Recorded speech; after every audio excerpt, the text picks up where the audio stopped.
When everything you've built suddenly collapses, when the person you trusted turns their back, when the future you planned burns down in front of you, there is a silence that follows, a silence that feels like death itself. You sit there, staring at the ruins, wondering how life could be so cruel.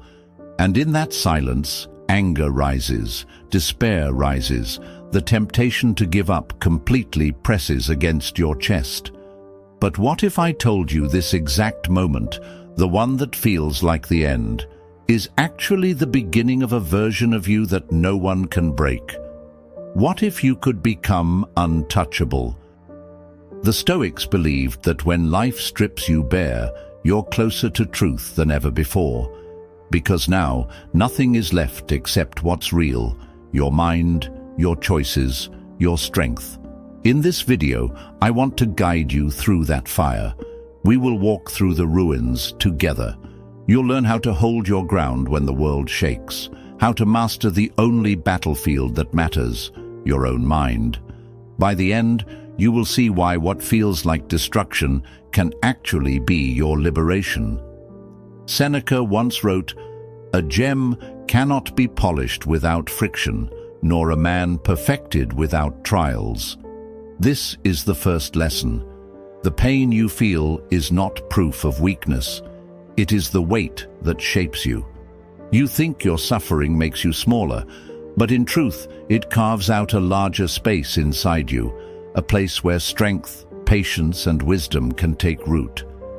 The modern mind often tells you that suffering is unfair, that you deserve an easy path. But look at history. No man ever became strong in ease. Every scar you carry is a silent teacher, whispering, "You survived. You can survive again." Marcus Aurelius reminds us, "You have power over your mind, not outside events. Realize this, and you will find strength." This is the second lesson. Stop wrestling with the external. Rejection, betrayal, loss. These belong to the world outside of you. You can't command them. But the one territory no one can ever conquer is your inner citadel, your thoughts, your judgments, your responses. When you obsess over controlling the uncontrollable, you drown. When you turn inward and master yourself, you rise. The third lesson is this: anger and despair are choices. Yes, choices. We often believe they are storms that come over us, but Epictetus cuts through the lie. It is not things that disturb us, but our judgments about them. When you're left, abandoned, rejected, your mind screams, "This is unbearable." But is it? Or is it just unfamiliar? Imagine two men losing everything. One collapses, curses the gods, drinks himself into oblivion.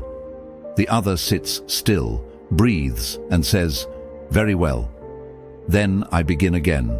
Same event, different judgment, one destroyed, one reborn. The fourth lesson is the hardest. Let go of what you think you need. Much of your suffering comes not from the loss itself, but from clinging to the image of how life was supposed to be. Seneca called this the poverty of desire, the endless hunger for what you think is owed to you. But what if you could strip that away? What if you could walk forward with nothing but yourself, your will, your mind? Then no one could rob you of peace, because peace would no longer depend on what you held, but on who you are. And finally, the fifth lesson: use your fall as fire. Life will knock you down again and again. This is inevitable. But the Stoic does not ask for safety, he asks for strength. Marcus said, "The impediment to action advances action. What stands in the way becomes the way." That means everything that shatters you can be used as fuel. The betrayal that broke your heart, fuel for clarity about who you trust. The failure that humiliated you, fuel for sharper discipline. The loss that hollowed you, fuel for deeper gratitude. Nothing is wasted if you choose. Now pause. Feel the contrast. Picture the man who clings to what's already gone, who rages at the injustice, who begs the world to give him back what was taken. His fists are tight, his voice is broken, his face twisted with bitterness. Every thought he has is chained to the past, chained to things outside his control. He becomes smaller with every outburst, more fragile with every demand. He is at the mercy of life because he never learned to master himself. Now picture another man. He feels the same loss, the same sting of betrayal, the same weight of failure. But instead of collapsing, he steadies his breath. He does not chase after what has already left him. He does not curse what he cannot command. He takes one quiet step forward, carrying nothing but his own unbreakable will. His face is calm, his spirit is free. The storm still rages around him, but he walks through it as though it were only wind. He is not untouched by pain, but he is undefeated by it. Same storm, different men, one enslaved by his emotions, the other elevated by his discipline. Which one will you choose to be? Here is your challenge for the next 7 days. When you face a small frustration, an insult, a delay, a disappointment, stop. Don't react, don't curse, don't spiral. Instead, pause for a single breath and ask yourself quietly, is this within my control? If it isn't, release it like smoke slipping through your fingers.